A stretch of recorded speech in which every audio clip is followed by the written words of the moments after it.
Welcome to Fox 13 Unscripted. I'm Aaron Mesmer. Today we are joined by Jason Caras. You are a business coach, a life coach, public speaker, and right now also an author of this new book called Fundamentally Unstoppable. And that is probably a good place to start. We won't get completely into the book right away, but I want to talk about how your life led you to the point where you wrote this book. Can you take us through that? What did you go through your life? So, when I was young, I was like, I call it Jekyll and Hyde. I was undiagnosed bipolar disorder. I didn't get diagnosed until 42 years old. And I was living in a mania. I was living in a manic state that put me into a lot of risky situations, a lot of high energy, but also some severe crashes. And when I was younger, I was lucky enough to have parents that were looking to build their lives and up-level their lives, and there were books around. And there was a book called Your Erroneous Zones by Dr. Wayne Dyer, and it was like, hey, do you want to figure out how your mind works? And I was like, yeah, this is exciting. And then it led me to Jim Rohn, and then, and I just started amassing this knowledge from all these people, authors, philosophers over the thousands of years, and I started putting together a framework for me to live my life with the challenges I had. Mm-hmm. And whenever I learn something, I always want to share it. That's just my love language. I love helping people. And so I put that together. And, it evolved over many years. Yeah. And a lot of it deals with, as you were just kind of discussing here, your bipolar disorder, mental illness. Take me through, I guess, how you learned about what you were dealing with when it comes to mental illness.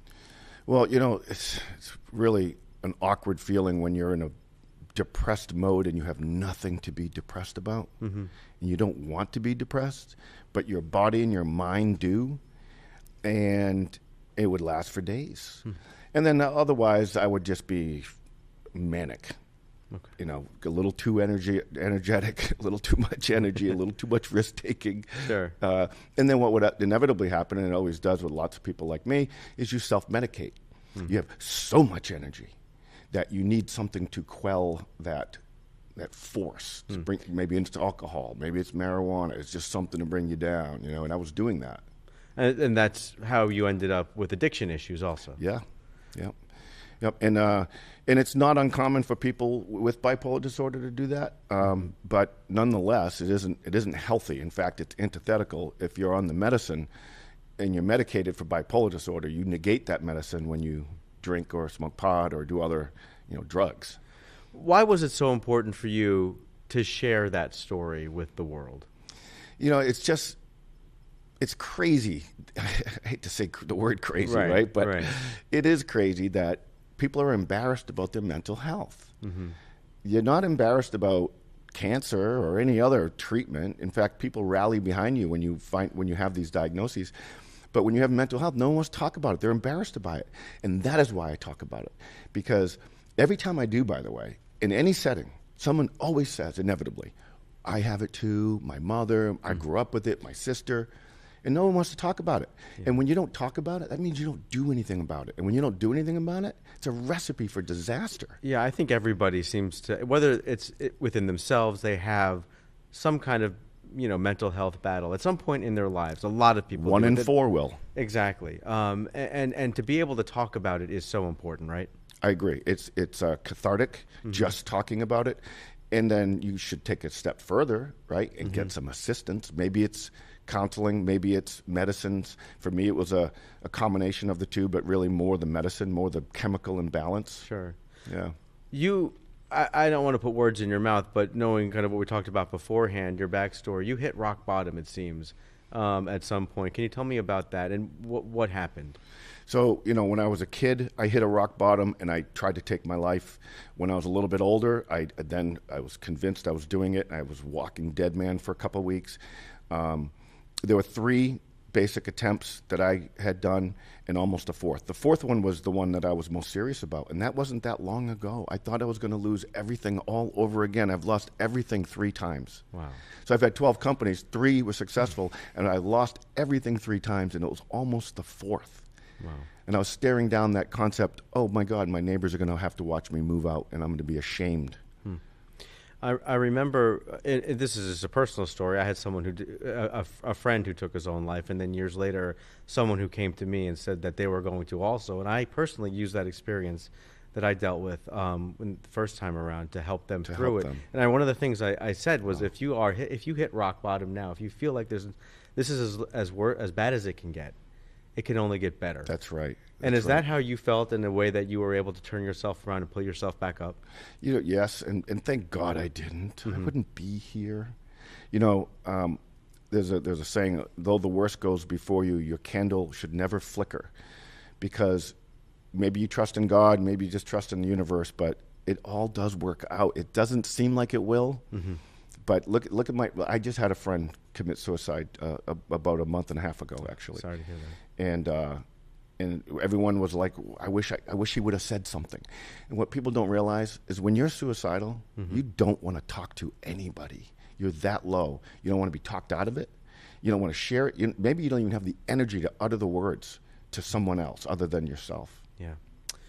I mean, that's important to talk about. I do want to kind of shift to how you were able to then build 12 companies kind of from there. You got yourself back on your feet. You were able to pull yourself out of the darkness, and you scaled one of them up to $34 million annual revenue. Yeah. You're 7-time Inc. 5000 honoree and Ernst & Young Entrepreneur finalist.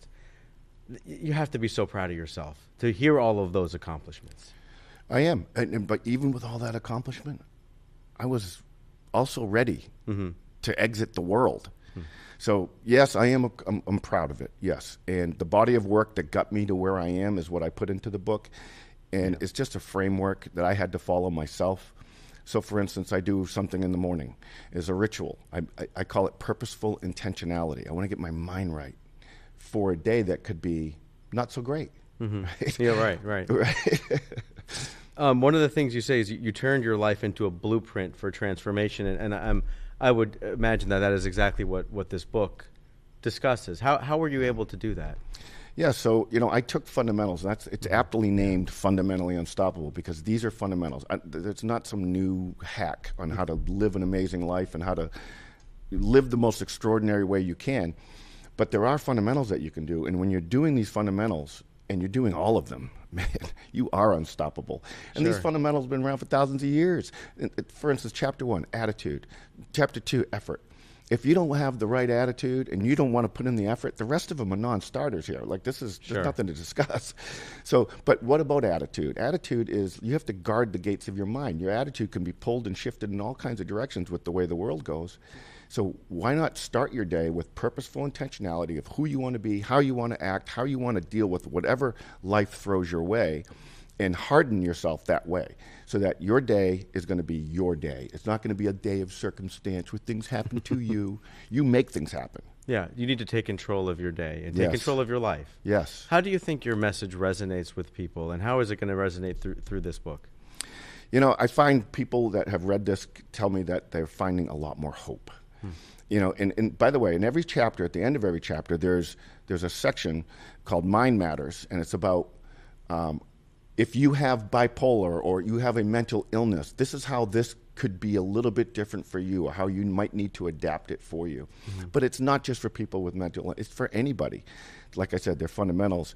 And I think of them like, there's 10 here, there's probably 50 others. These are 10 really good ones. But if you imagine that these are cylinders in an engine, and you only have 3 or 4 of them firing off, you're going to putter, just like in life. You'll have a life of disappointment and chaos. But if you're firing on all cylinders, man, you get this glow, because you've built your self-esteem, you've built your self-confidence, your attitude is right, you're taking care of business. You start to walk with a presence. And, success isn't something you actually pursue. It's something you attract. That's what Jim Rohn said. You attract it by being this kind of person. I can tell that it's something that has become a passion for you. Yeah, absolutely. And I do love helping people. After I sold my company, I was like, what do I want to do when I grow up? Like, you know what? How about what you wanted to do when you were 17 years old, after you did your very first speech? You said you were going to be a speaker and an author and help people. And then I followed the dollar. I chased a whole bunch of businesses. And now I was like, okay, now's the time. Now I'm going to just do that.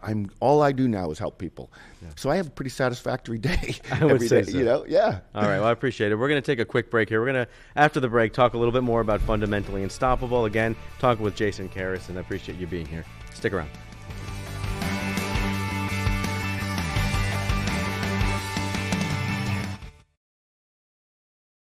Yeah.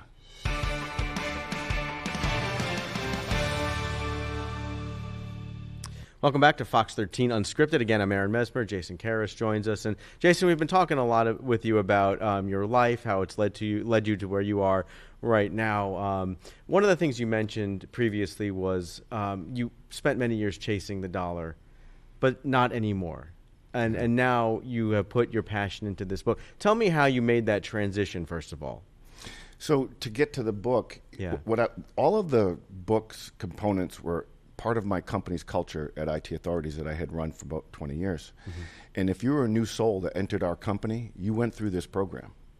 And these were our values. You know, we valued being accountable to ourselves and to others. We valued discipline. We valued going above and beyond your expectations, yours and others.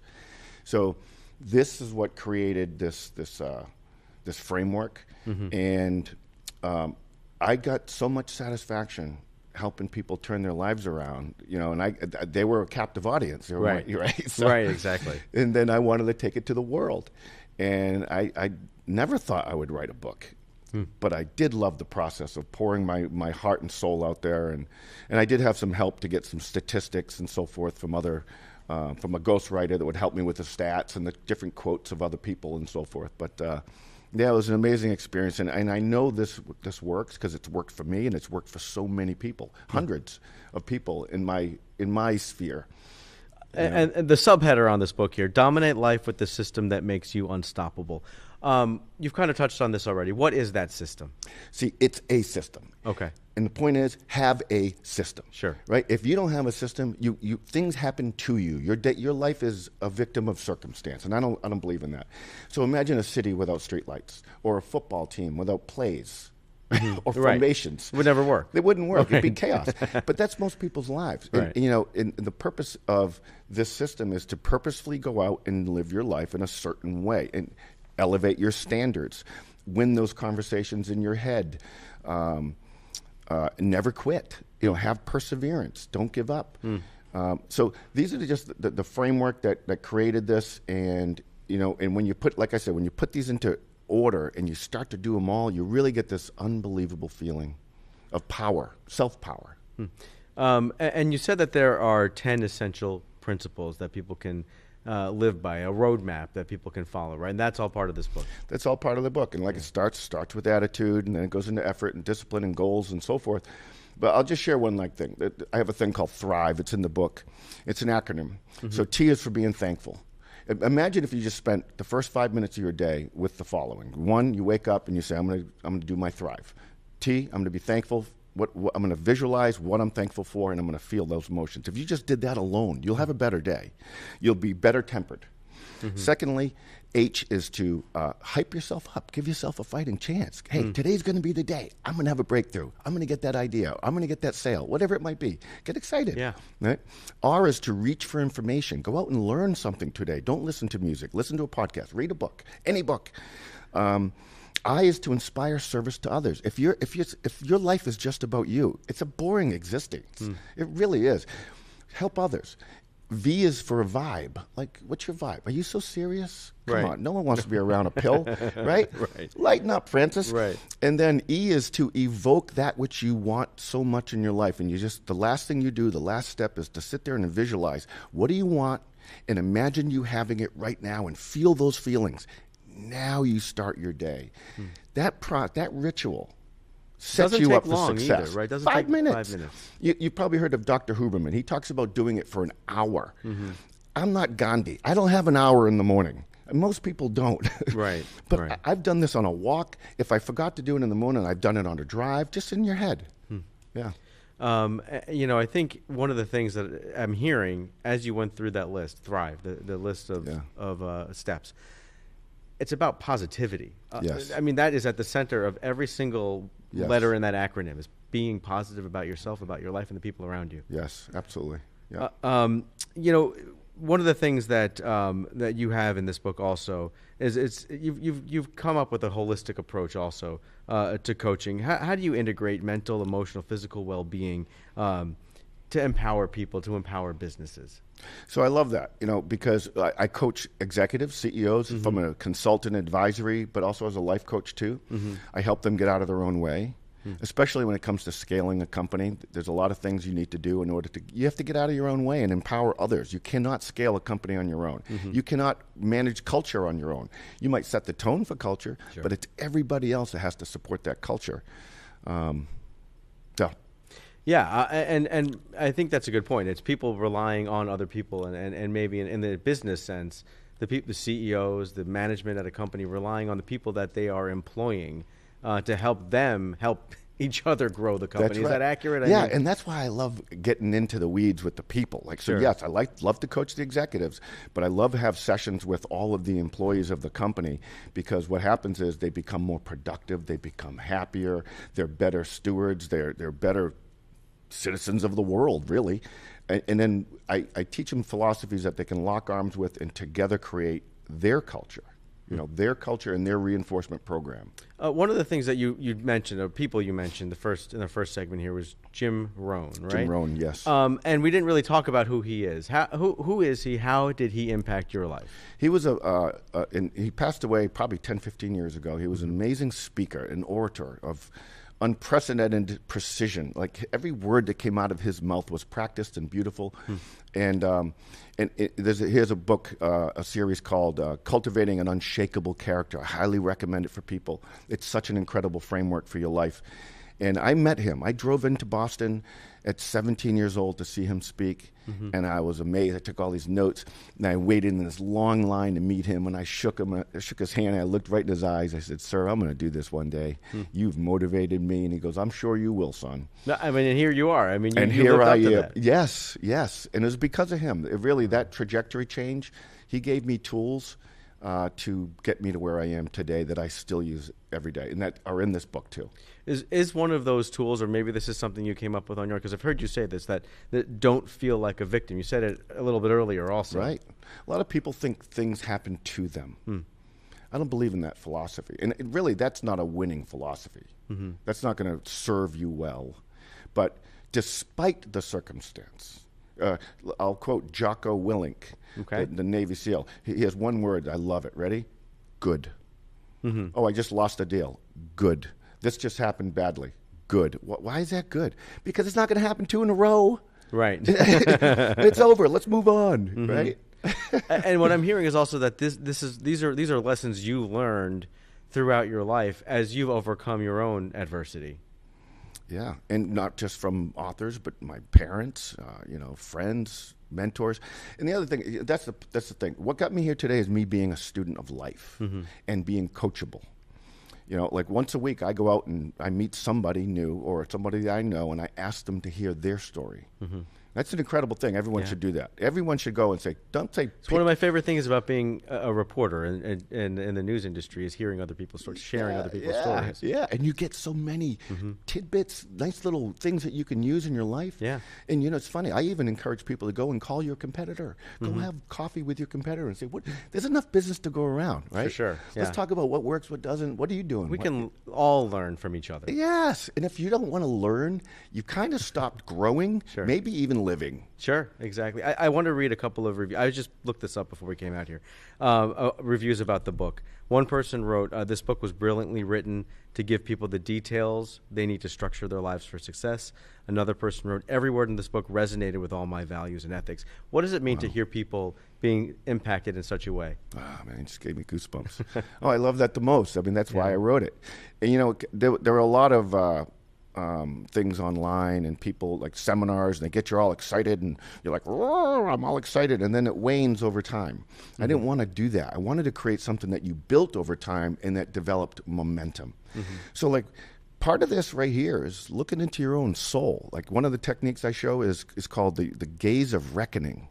Imagine staring at your eyes in the mirror at first you'll like, oh, do I have a booger in my nose? And I got these wrinkles coming up and all that stuff. But don't we all? Once you get past that, you start to gaze into your soul. And you know what happens? A little inner voice pops up and says, come on, man, you can do better. You know you can do better. Mm-hmm.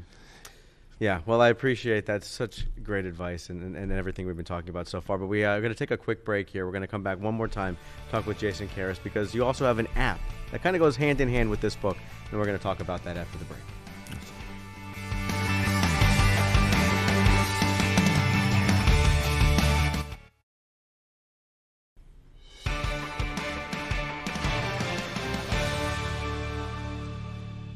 Welcome back one more time to Fox 13 Unscripted. Again, Jason Caras is still here with us. The book is called Fundamentally Unstoppable: Dominate Life with the System that makes you unstoppable. Excuse me there. As I said going into the break here, there's also an app that goes hand in hand with this. And more than just that, can you talk about how you kind of created this well-rounded system between the book, the app? Just walk me through that. Yeah, it's like I said earlier, that what I was frustrated by was going to a great seminar and getting all excited and then have it wane over time. And it just, then I say, people say that, well, you get all excited and then it wears off. Then I said, then what should you do? Mm-hmm. Go back.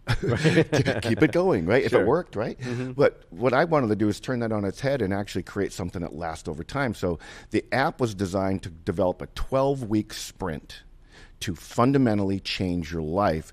And it's done by, number one, it's pretty much the book animated. So, chapter 1, the first week, for instance, there'll be a video, there's some text, but then there are exercises that you go through. For instance, you know what you need to start, stop, and continue doing. More than anyone else in the world, everyone knows what they need to start, stop, and continue doing. Also, when's the last time someone listed the things that they value? Right. And what is important to them in their life. And then to get them to dream. And then the process of getting to them to dream, here's what happens. There's a little self-saboteur. The self-limiting belief system pops its little head. It's like, that's not realistic. Why'd you put that as a goal? Who do you know that's ever done that? And that's when you have to quiet that little thing and say, I'm dreaming here. Hush. And I'm not going to worry about how. I'm just going to worry about what I want to accomplish in my life. And then I'm going to craft a plan to get there. And then when people do look at those plans and those goals, they see the enormity of it and they get intimidated. And what happens is they procrastinate. All you got to do is take one little step. Inch by inch, it's a cinch. So you want something? Today, start by writing it down. I was going to say that. Does writing it down help? Just writing it down. 95% more likelihood of achieving it by simply writing it down. When I do speeches, I say, how many people here have goals? And everyone raises their hands. I say, all right, great. How many people can show me their goals? Crickets. Right. Those are wishes. I wish to win the lottery. Is that going to help me win the lottery? No. You need to reverse engineer what you want. I want to lose 10 pounds in 10 months. That's £1 a month. That is a goal. That's a real goal. And you own it now. You don't own things in your head. Right. You own them when you write them down. Absolutely. I'll tell you what, my third grader just came home last week with a list of goals that he had to write down. Awesome. Right. Isn't it awesome? Yeah, exactly. And I'm like, I should do the same thing, right? Oh, yeah. We were at dinner the other night, and I asked all my kids what their goals were for the year, right? And my daughter pulled out her notepad. She goes, well, these are 2023, 24, 25, and here's my 26. Yeah. I was blown away. It's incredible. And I think part of this is to not make change just for the time being. It's to make lifelong change and adjustments, right? Yeah. I mean, look, if we're not here, we're here for a while. Sure. Right? Yeah. And we want to have a good life. We want to be healthy. We want to have good friends. We want to help people. So, yeah, it's a long-term strategy. And that's the other thing. We have a fix on getting, quick resolutions. It's not the way it works. It takes time. Right. It's almost like that New Year's Eve, the New Year's resolution it's like fool's gold. It's great to have a short-term goal, but then, something that's more accessible and more attainable long-term is what really, I think, to me, has worked better for me. Yeah. Well, it's long-term goals. So let's say you have a 10-year goal. What I like about that is, why don't you try shrinking that? And then say, what do I have to fundamentally change in order to do it in 5? Sure, yeah. And there's probably some things that need to move around in your life, particularly your focus. Yeah. Just before we wrap it up here, where can people find the book? Where can people find the app? JasonCaras.com. And the app is not listed there, but once they contact me, I'll give them access to it. Okay. So the book is available on JasonCaras.com. It's available on Amazon, but also on the website. A lot of resources there too. That's perfect. Great advice for people who are really going through anything in life, good, bad, otherwise. Jason, I appreciate your story. It is inspiring. I appreciate everything you're doing for joining us. And thank you for joining us on Fox 13 Unscripted. You could always find us online, fox13news.com, or on our Fox local app. Thank you very much. Appreciate it.